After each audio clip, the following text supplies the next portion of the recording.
Time travel, கால பயணம், இத பத்தி உலகம் முழுதும் பல விவாதங்கள் பண்ணிட்டு இருக்காங்க. இப்ப நான் அதை பத்தி விவாதிக்க போறது இல்ல. மாறா, நாம இப்போ ஒரு டைம் டிராவல் பண்ண போறோம். எப்பவும் பல செலிபிரிட்டிஸோட இன்டர்வியூஸ் எல்லாம் பார்க்கும்போது ஒரு விஷயம் தோணும். ஒருவேளை பல நூறு வருஷத்துக்கு முன்னாடி வாழ்ந்த அரசர்களை அவங்க காலத்துக்கே போய் பேட்டி எடுத்தா எப்படி இருக்கும்? அதான் கற்பனையா ஒரு டைம் டிராவல் பண்ணி அவங்கள பேட்டி எடுக்க போறேன். முதல்ல யார பேட்டி எடுக்கலாம்னு யோசிச்சப்ப எனக்கு வேற யோசனையே இல்லாம முதல்ல ஞாபகம் வந்தது மன்னன் முதலாம் ராஜராஜ சோழர் தான். சரி, இப்ப டைம் டிராவல் பண்ணணும்னா ஒரு பெரிய மிஷின் வேணும்ல. பட் நமக்கு அவ்வளோ பட்ஜெட் இல்ல. அதான் ஒரு லோ பட்ஜெட்ல நம்ம டைம் டிராவல் பண்ண போறது இதோ இந்த டோர் வழியா தான். அந்த டோர்ல இருக்க கீஸ்ல எந்த இயர் போகணுமோ அந்த இயரை டைப் பண்ணிட்டு டோர் ஓபன் பண்ணுனா நாம அந்த வருஷத்துக்கு போயிடலாம். சொல்ல மறந்துட்டேன், இந்த பேட்டியில நான் கேக்குற கேள்வி, அவங்க சொல்ற பதில் எல்லாமே என்னோட கற்பனை மட்டும்தான். இதுல பலருக்கு மாற்று கருத்து இருக்கலாம். முடிஞ்ச அளவுக்கு யாரையும் காயப்படுத்தாத மாதிரி தான் இந்த வீடியோ இருக்கும்னு நான் நம்புறேன். அதையும் மீறி யார் மனசாவது காயப்பட்டா என்ன மன்னிச்சிடுங்க. வாங்க இப்ப டைம் டிராவல் பண்ணலாம்.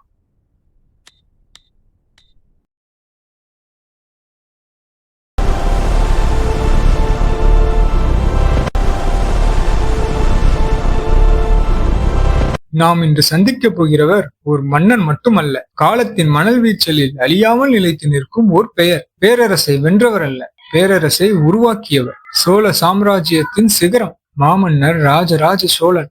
சோழ சாம்ராஜ்யத்தின் மாமன்னரே, உமக்கு என் வணக்கங்கள். காலம் மனிதனை வெல்லும் என நினைத்தேன், ஆனால் உமது பெயர் காலத்தையே வென்றுள்ளது. உம்மை சந்தித்து உரையாட அனுமதி அளித்ததற்கு என் மனமார்ந்த நன்றிகள். மாமன்னரே, உமது பல சாதனைகளில் 1000 ஆண்டுகள் கடந்தும் உமது பெயரை உலகம் நினைவில் வைத்திருக்க செய்த செயல் எது என்று நீங்கள் கருதுகிறீர்கள்? நான் செய்த போர்களும் அதில் பெற்ற வெற்றிகளும் காலத்தின் ஓட்டத்தில் அழிந்து போயிருக்கலாம். ஆனால் என் ஐயன் பெருவுடையருக்காக நான் எழுப்பித்த ராஜராஜேஸ்வரம் தான் உங்களை இங்கு வரவழைத்திருக்கும் என்று நம்புகிறேன். ஆமையா, தாங்கள் உரைத்தது போல அதுவே முதற் காரணம். ஆனால் தாங்கள் புரிந்த போர்களையும் பெற்ற வெற்றிகளையும் பற்றியும் நாங்கள் அறிந்திருக்கிறோம். இந்த மகத்தான ஆலயத்தை எழுப்ப வேண்டும் என்று தங்களை தூண்டியது என்ன?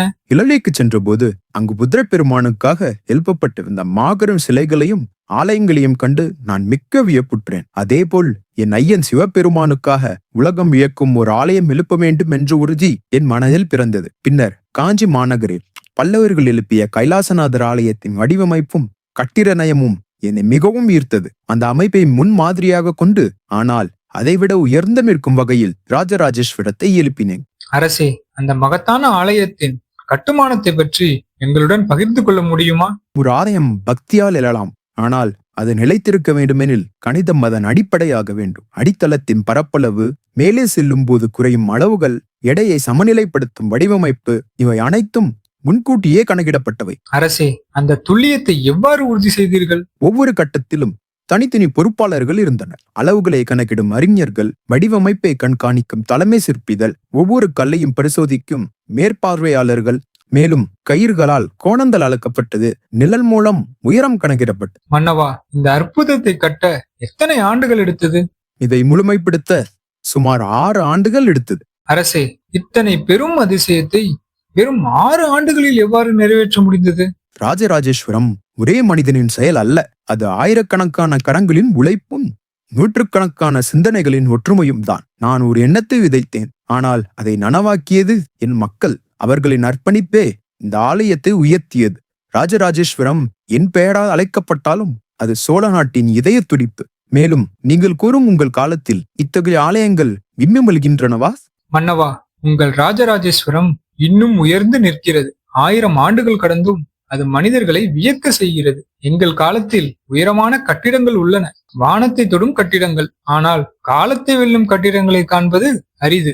மன்னவா, உங்கள் காலத்தில் கட்டப்பட்டதை எங்கள் காலம் இன்னும் புரிந்து கொள்ள முயற்சித்து வருகிறது. அப்படியானால் உங்கள் காலம் எது சிறந்தது? வானத்தை தொடும் இயந்திரங்கள், உலகின் மறுகோணத்தில் இருக்கும் மனிதருடன் ஒரு கணத்தில் பேசும் சாதனங்கள், இவை எங்கள் காலத்தின் வல்லமை. மன்னவா, இவ்வளவு துல்லியமாக கட்டப்பட்ட ஆலயத்தில் சில கற்கள் முழுமையாக செதுக்கப்படாமல் இருப்பதற்கு காரணம் என்ன? முழுமை என்பது மனிதனின் கனவு. சில பணிகள் காலத்தின் காரணமாக நிறைவேறவில்லை. சில கற்கள் பின்னர் வருங்கால சிற்பிகளுக்காகவே விடப்பட்டவை. மாமன்னரே, அந்த செதுக்கப்படாத கற்கள் இன்றும் அப்படியே உள்ளன. சக்கரவர்த்தி அவர்களே, கல்வெட்டுகளில் மெய்கீர்த்தி என்னும் முறை முதலில் உங்கள் காலத்தில் தான் உருவாக்கப்பட்டது. அதை நீங்கள் உருவாக்க என்ன காரணம்? மெய்க்கியத் என்பது வெறும் எழுத்துக்கள் அல்ல, அது ஒரு இனத்தின் சாதனை சுவடி, என் நாட்டு பெருமையின் சாட்சி. இந்த சாதனைகள் மறக்காமல் உலகம் அறிந்து கொள்ள வேண்டும் என்பதற்காகவே நான் மெய்கீர்த்தியை உருவாக்கினேன். அது எனது பெயருக்காக அல்ல, சோழ தேசத்தின் பெருமை வரலாற்றில் நிலைத்திருக்க வேண்டும் என்பதற்காக. மேலும் வருங்கால சந்ததியருக்கு வழிகாட்டவும் அது பயன்படும். அரசே, மெய்கீர்த்தியில் முதலாவது போராக குறிப்பிடப்பட்ட காந்தலூர் சாலை போர் நடந்த நோக்கம் என்ன? காந்தலூர் சாலையில் சோழ நாட்டு எதிரிகளுக்கு ரகசியமாக போர் பயிற்சிகள் வழங்கப்படுகின்றன என்றும், மேலும் கடல்வழி பாதையில் சோழ நாட்டின் வர்த்தகத்திற்கு இடையூறு விளைவிக்க கடல் கொள்ளையர்களுடன் சேர மன்னன் துணை நிற்கிறார் என்றும் வந்த செய்தியை அடிப்படையாக கொண்டு நடைபெற்ற போர் அது. அரசே, உங்களின் கடற்படையின் சிறப்பை பற்றி இன்றும் உலகம் வியந்து போற்றிக் கொண்டிருக்கிறது. தேசத்தின் நலனுக்காக அது எவ்வாறு உதவியது? நமது சோழ தேசம் 3 திசைகளிலும் கடலால் சூழப்பட்டுள்ளது. நாம் திசையெங்கும் வாணிகம் செய்கிறோம். ஆகையால் கடல் பயணம் பாதுகாப்பாக இருந்தால்தான் தேசத்தின் வர்த்தகமும் நன்றாக நடைபெறும், மக்கள் அமைதியாகவும் மகிழ்ச்சியாகவும் வாழ முடியும். மன்னா, எங்கள் காலத்தில் கண்டெடுக்கப்பட்ட கல்வெட்டுகளில் பெரும்பான்மையானவை உங்கள் காலத்தில் சேர்ந்தவையாக தான் உள்ளன. மேலும் பெருவுடையார் ஆலயத்தில் பணியாற்றிய அனைவரின் பெயர்களையும் கல்வெட்டுகளில் பதிவு செய்ததின் நோக்கம் என்ன? நான் முன்பு கூறியது போல இது ஒரே மனிதனின் செயல் அல்ல, ஆயிரக்கணக்கான கரங்களின் உழைப்பு இதில் உள்ளது. அவையால் இந்த அற்புதத்தை படைத்தவர்களின் பெயர்கள் காலம் கடந்து நிலைத்திருக்க வேண்டும் என்ற எண்ணத்தில்தான் அதனை செய்தோம். மிக அற்புதம் அரசே. தங்களின் காலம் தமிழர்களின் பொற்காலம் என்று போற்றப்பட்டாலும் கடுமையான வரிகள் இருந்ததாகவும் அதனால் பலர் துன்பப்பட்டதாகவும் சில வரலாற்று ஆசிரியர்கள் தெரிவிக்கின்றனர். வரி ஒரு நாட்டின் வளர்ச்சிக்கு இன்றியமையாத ஒன்றாகும். வரி என்பது மக்களின் மீது சுமத்தும் சுமை அல்ல, அது நாட்டின் நலனுக்காக மக்கள் வழங்கும் பங்கு. அவை அனைத்தும் நாட்டின் பாதுகாப்புக்காகவும் நீர்ப்பாசனத்திற்காகவும் கல்விக்கும் ஆலயங்களுக்கும் பயன்படுத்தப்பட்டன. வரி முறையானதாக இருந்தால் மக்கள் சுமையடைய மாட்டார்கள். அது நீதியுடன் வசூலிக்கப்பட்டால் நாடு செழிக்கும். வரி இல்லாமல் பேரரசு நீடிக்காது, ஆனால் நீதி இல்லாமல் வரி நீடிக்காது. அரசே, வரி வசூலில் நீங்கள் பின்பற்றிய நீதி என்ன?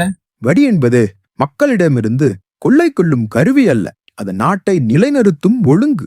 சோழ தேசத்தில் உள்ள அனைத்து நிலங்களையும் முறையாக அளந்து விளைச்சல் எவ்வளவு, நிலம் எவ்வளவு என்று ஆராய்ந்து அதற்கேற்பத்தான் வரி விதித்தோம். கால்வாய், ஏரி, நீர்ப்பாசனம் இவை அனைத்தும் மக்களுக்காகத்தான். மக்கள் செழித்தால்தான் அரசன் பெருமை பெறுவான். தாம் 1000 ஆண்டுகள் கழித்து என்னை பேட்டி எடுக்க இங்கு வந்தது அதற்கு சான்று. மன்னவா, பொருளாதாரத்தில் பாதிக்கப்பட்ட மக்களுக்கு நீங்கள் என்ன செய்தீர்கள்? ராஜராஜ பெருவங்கி என்று ஒன்றை உருவாக்கினேன். அதன் மூலம் மக்கள் பயன்பெற்றனர். அதில் ஏதேனும் ஒரு திட்டத்தை பற்றி கூற இயலுமா? நிச்சயமாக. சாபா மூவா பேராடு என்ற ஒரு திட்டம் இருந்தது. அதன்படி ஒருவருக்கு 96 ஆடுகள் வழங்கப்பட்டன. அதில் குறிப்பிடப்பட்ட அளவு நெய்யை ஆலயத்திற்கு வழங்க வேண்டும்.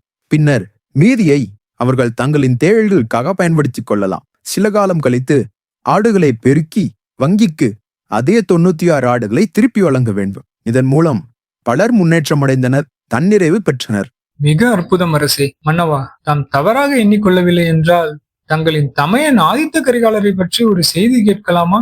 பாதகமில்லை, தயங்காமல் கேளுங்கள். தங்களின் தமையன் ஆதித்த கரிகாலர் எவ்வாறு இறைவனடி சேர்ந்தார்? ஏன், அவர் எவ்வாறு காலமானார் என்ற குறிப்பு உங்களிடம் இல்லையா? இல்லை அரசே. அவ்வாறாயின் அது தெரியாமலேயே இருக்கட்டும். ஏதோ ஒரு நல்ல காரியத்துக்காக தான் என் அப்பன் அதை உங்கள் கால மக்களுக்கு தெரியாமல் வைத்திருப்பார். அதனால் அவை தெரியாமலேயே இருக்கட்டும். ஒன்று மட்டும் கூற இயலும், அவரின் முடிவுக்கு காரணமானவர்கள் என்னால் தண்டிக்கப்பட்டனர். அரசே, நீங்கள் கூறுவது முற்றிலும் உண்மை. உங்களின் பெருமை அனைவருக்கும் தெரிய ஒரு முக்கிய காரணமாக இருந்தவர் எங்கள் காலத்திற்கு ஏறக்குறைய 70 ஆண்டுகளுக்கு முன்பு வாழ்ந்த ஓர் கதாசிரியர். யார் அவர்? தங்களை கதையின் நாயகனாக கொண்டு தங்களின் மைத்துனர் வந்தியத்தேவரை முக்கிய கதாபாத்திரமாக வைத்து அவர் இயற்றிய பொன்னியின் செல்வன் என்ற கதைதான் பலருக்கு தங்களை முதலில் அறிமுகப்படுத்தியது. மேலும் அந்த கதையில் ஆதித்த கரிகாலர் மர்மமான முறையில் உயிரிழந்ததாக கூறியிருப்பார். ஆனால் அவர் எவ்வாறு மறைந்தார் என்பதை தெளிவாக சொல்லி இருக்க மாட்டார். ஒருவேளை ஆதித்த கரிகாலர் எவ்வாறு இறந்தார் என்பது உறுதியாக அறியப்பட்டிருந்தால் அந்த கதை உருவாகாமலே போயிருக்கலாம். பிரபு, இப்போது எங்கள் காலத்தில் மன்னர்களின் ஆட்சி காலம் முடிவுக்கு வந்து மக்களால் தேர்ந்தெடுக்கப்படுபவர்கள்தான் ஆட்சி செய்கிறார்கள். எங்களுக்கு கிடைத்த தரவுகளின்படி இந்த மக்களாட்சி முறையை தாமே முதலில் கொண்டு வந்தீர்கள் என்று கூறப்படுகிறது. அது எவ்வாறு சாத்தியமானது? அற்புதம். காலம் இவ்வாறே மாறும் என்று நான் யூகித்திருந்தேன். நாம் அறிவிக்கும் திட்டங்களின் பயன் மக்களுக்கு நேரடியாக சென்றடைய வேண்டும் என்பதற்காகவே சோழ நாட்டை வள மண்டலங்களாக பிரித்து ஒவ்வொரு மண்டலத்தையும் வளநாடுகளாக பிரித்து பின்னர் கடைசி கிராமம் வரை பிரித்து அனைத்திற்கும் தனித்தனி அதிகாரிகளை நியமித்தேன். ஒவ்வொரு அதிகாரியும் மக்களால் தேர்ந்தெடுக்கப்பட்டவர்களாக இருந்தனர். அப்போதுதான் மக்களுக்கான நீதி மற்றும் தேவைகள் அவர்களுக்கு பரிபூர்ணமாக கிடைக்கும் என்று நம்பினேன். ஒருவேளை ஏதேனும் அதிகாரிகள் தவறிழைத்தால் அவர்களுக்கு உரிய தண்டனையும் வழங்கப்பட்டது. அற்புதம் மன்னவா. தங்களுக்கு என்னிடம் கேட்க ஏதேனும் உள்ளதா? உங்களுக்கு சோழ தேசத்தின் எதிர்காலம் நன்றாக தெரிந்திருக்கலாம். எதிர்காலத்தை அறிந்து கொள்ளும் ஆசை மனிதனுக்கு இயல்பு. ஆனால் எதிர்காலம் முழுவதும் தெரிந்துவிட்டால் நிகழ்காலத்தில் வாழும் அர்த்தம் குறைந்துவிடும். ஒரு அரசன் செய்ய வேண்டியது தன் காலத்தில் தன் கடமையை முழுமையாக நிறைவேற்றுவது. எதிர்காலம் நன்றாக இருந்தால் அது நாங்கள் விதைத்த நன்மையின் பலன்.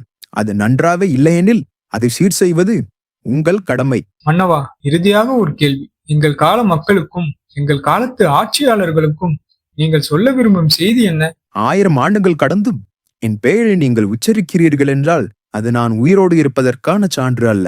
அது நான் செய்த செயல் இன்னும் உயிரோடு இருப்பதற்கான சான்று. மக்கள் செழித்தால்தான் நாடு செழிக்கும். நீதி நிலைத்தால்தான் ஆட்சி நிலைக்கும். உங்கள் கால ஆட்சியாளர்களுக்கு என் வேண்டுகோள்: அதிகாரம் தற்காலிகம். மக்களை பயமுறுத்தி ஆட்சி செய்ய வேண்டாம். நம்பிக்கை அளித்து ஆட்சி செய்யுங்கள். அப்போது 1000 ஆண்டுகள் கழித்தும் உங்கள் பெயரை யாரோ ஒருவர் மரியாதையுடன் உச்சரிப்பார். மக்கள்தான் மன்னர்களையே தேர்ந்தெடுப்பதாக தாம் கூறினீர்கள் அல்லவா? ஆகையால் மக்களுக்கு எனது பணிவான அறிவுரை: ஒருவன் தனக்காக அனைத்தும் இருந்தும் அதனை உதறிவிட்டு மக்களின் நலனுக்காக நிற்கிறான் என்றால் அவனே உண்மையான தலைவன், உண்மையான மன்னன். அவன் நிச்சயம் அனைவரையும் நல்வழிக்கு கூட்டிச் செல்வான். அதை நினைவில் வைத்துக் கொள்ளுங்கள். அறிவின் முன்னேற்றமும் வளரட்டும். ஆனால் மனிதன் மனிதனாக இருக்க மறக்காதீர்கள். நன்றி. சக்கரவர்த்தி அவர்களே, இன்று தாம் எங்களுக்கு அளித்த நேரத்திற்கும் ஞானத்திற்கும் மனமார்ந்த நன்றி. இன்று நாம் சந்தித்தவர் ஒரு மன்னர் மட்டுமல்ல, ஒரு காலத்தின் கனவு. அவர் எதிர்காலத்தை அறிய விரும்பவில்லை, ஏனெனில் அவர் தனது நிகழ்காலத்தை முழுமையாக வாழ்கின்றார். நாம் வாழும் இந்த காலம் நாளைய வரலாறு. அதை எவ்வாறு எழுதப் போகிறோம் என்பது நம்மிடமே உள்ளது. ராஜராஜரிடம் கேட்க இன்னும் பல கேள்விகள் உங்களுக்கும் இருந்திருக்கும். மேலும் இந்த வீடியோ பத்தி உங்க கருத்துக்களையும் உங்களோட கேள்விகளையும் வேற எந்த ராஜாவை அடுத்து இன்டர்வியூ எடுக்கலான்னு கமெண்ட்ஸ்ல சொல்லுங்க. உங்களுக்கு இந்த கான்செப்ட் அண்ட் வீடியோ பிடிச்சிருக்கும்னு நம்புறேன். மீண்டும் ஒரு நாள் வேறொரு சந்தர்ப்பத்தில் உங்களை சந்திக்கின்றேன். நன்றி.